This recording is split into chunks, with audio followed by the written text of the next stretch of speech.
بسم اللہ الرحمن الرحیم اعوذ باللہ من الشیطان اللعین الرجیم بسم اللہ الرحمن الرحیم نحمده ونصلی علی رسولہ الکریم وآلہ الاطہار۔ عزیز طلاب اکرام، کتاب توضیح المسائل کے مسلسل اسباق ہم پڑھ رہے ہیں، جن اسباق میں سے آج ہم 50واں سبق شروع کر رہے ہیں کہ جس کا عنوان ہے مستحقین زکوٰۃ کی شرائط۔ مستحقین زکوٰۃ یعنی مصرف کے جو موارد ہم بیان کر کے آئے تھے وہ سارے کے سارے مستحقین زکوٰۃ ہیں، زکوٰۃ لے سکتے ہیں۔ ان کی شرائط کیا ہیں یہ ہم چند اسباق سے پڑھ رہے ہیں، اور میرے خیال میں یہ آج مستحقین زکوٰۃ کی شرائط کا آخری درس ہمارا ہوگا کہ جس میں ہم بیان کریں گے کہ مستحقین زکوٰۃ کی شرائط کیا ہیں۔ تو آئیے تفصیل کے ساتھ ہم شروع کرتے ہیں کہ مسئلہ نمبر 1917، عورت اپنے فقیر شوہر کو زکوٰۃ دے سکتی ہے، خواہ شوہر وہ زکوٰۃ اس عورت پر ہی کیوں نہ خرچ کرے۔ بڑا ہی دلچسپ مسئلہ ہے کہ یہ بڑی خطرناک کنڈیشن ہے کہ اگر عورت مالدار ہو اور شوہر جو ہے وہ زکوٰۃ کا مستحق ہو، اگر یہ سلسلہ آج کل کے زمانے میں ہو تو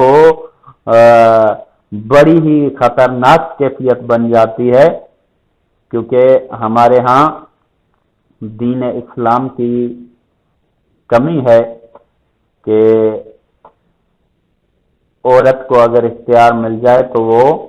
شوہر کے مقام کو بھول جاتی ہے۔ اور آج کل کے زمانے میں ہمارے معاشرے میں جو طلاق کی شرح بہت زیادہ ہو رہی ہے، اس کی بھی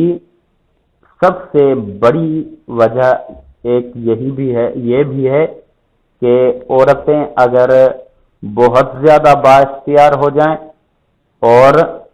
شوہر جو ہیں وہ مجبور ہو جائیں ان کے سامنے، تو پھر ان مسئلہ جو ہے وہ تقریباً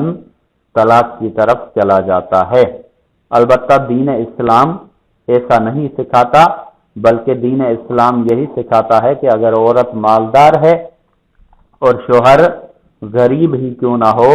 عورت کو چاہیے کہ شوہر کا احترام ملحوظ نظر رکھے اور شوہر کا درجہ جو ہے وہ دے، اس کے احترام میں، اس کے مقام میں کوئی کمی نہیں ہونی چاہیے۔ اور اس سلسلے میں ہمیں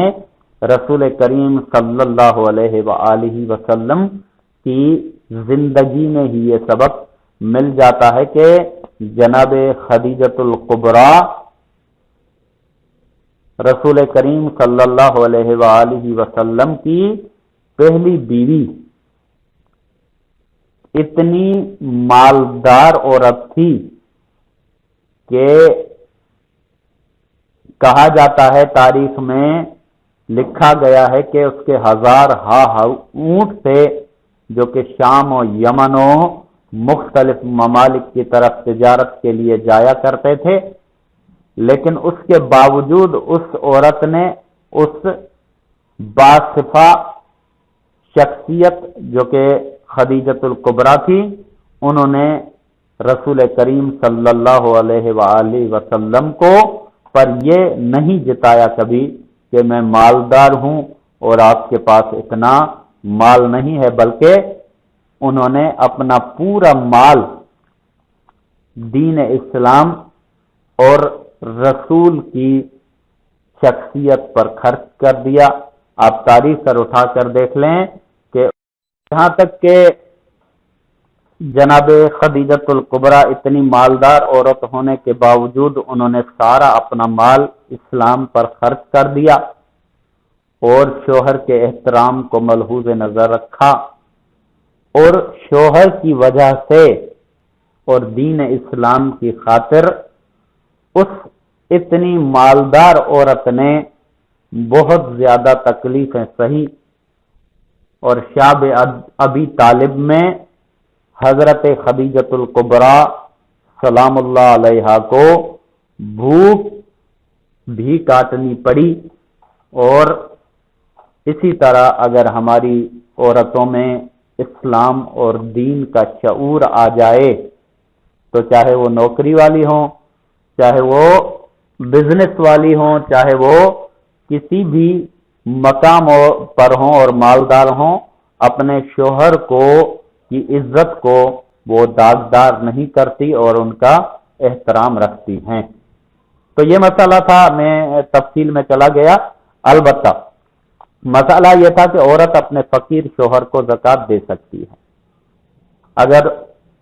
شوہر فقیر ہے، عورت مالدار ہے، تو اپنے شوہر کو زکوٰۃ دے سکتی ہے، اس وجہ سے کہ عورت پر شوہر کا خرچہ واجب نہیں ہے۔ خواہ شوہر وہ زکوٰۃ اس عورت پر ہی کیوں نہ خرچ کرے، یعنی شوہر پر عورت کے اخراجات، بیوی کے اخراجات پورے کرنا لازم ہے۔ وہ عورت اسے زکوٰۃ دے رہی ہے اور شوہر انہی پیسوں سے اس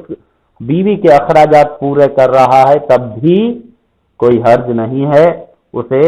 زکوٰۃ دے سکتی ہے۔ اب آ جائیے مسئلہ نمبر 1918، سید غیر سید سے زکوٰۃ نہیں لے سکتا۔ کوئی شخص سید ہو، اسے غیر سید زکوٰۃ دے تو وہ سید غیر سید سے زکوٰۃ نہیں لے سکتا۔ ہاں البتہ سید کو اگر سید دے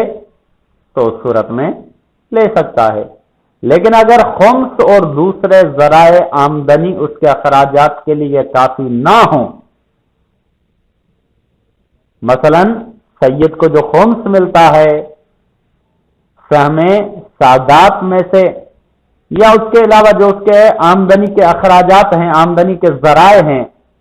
اس کے ذریعے سے اس کے سید کے اخراجات پورے نہیں ہوتے، اور غیر سید سے زکوٰۃ لینے پر مجبور ہو، اس کے پاس غیر سید کے سے زکوٰۃ لینے کے علاوہ اور کوئی چارہ نہ ہو، تو احتیاط واجب کی بنا پر اس سے زکوٰۃ لے سکتا ہے۔ کہیں گے احتیاط واجب کی بنا پر وہ زکوٰۃ لے سکتا ہے، سید غیر سید سے زکوٰۃ لے سکتا ہے۔ اب احتیاط واجب جیسے کہ ہم نے پہلے بھی بیان کیا تھا کہ احتیاط واجب کا مطلب یہ ہوتا ہے کہ آپ کسی اور مجتہد کی طرف رجوع کرنے کا حق رکھتے ہیں، یعنی کہ اگر اس پر عمل کرنا ہے تو کر لیں، اگر اس پر عمل میں آپ ہچکچا رہے ہیں تو پھر آپ کسی اور مجتہد کی طرف رجوع اس مسئلے میں کر سکتے ہیں۔ اور اسی طرح احتیاط واجب کی بنا پر امکانی صورت میں ہر روز کی مقدار کے اخراجات کو ہر روز لینے میں کفایت کرے۔ اب یہاں پر ایک اور صورت بیان کر رہے ہیں، وہ یہ کہ غیر سید مجبوری کی صورت میں غیر سید سے سید زکوٰۃ پہلے تو نہ لے، لیکن اگر مجبوری کی صورت میں اسے لینی پڑ رہی ہے تو کہہ رہے ہیں کہ احتیاط واجب کی بنا پر اگر اسے لینی پڑ رہی ہے تو یک مشت نہ لے، مثلا سال بھر کا خرچہ یا آدھے سال کا خرچہ، جیسے کہ عام طور پر زکوٰۃ دی جاتی ہے، آدھے سال کا خرچہ لے لیا یا سال بھر کا خرچہ لے لیا، اس طرح سے نہ لے، بلکہ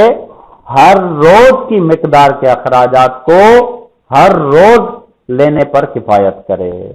یعنی آج کا اس کے پاس، آج کے دن کا اس کے پاس خرچہ نہیں ہے،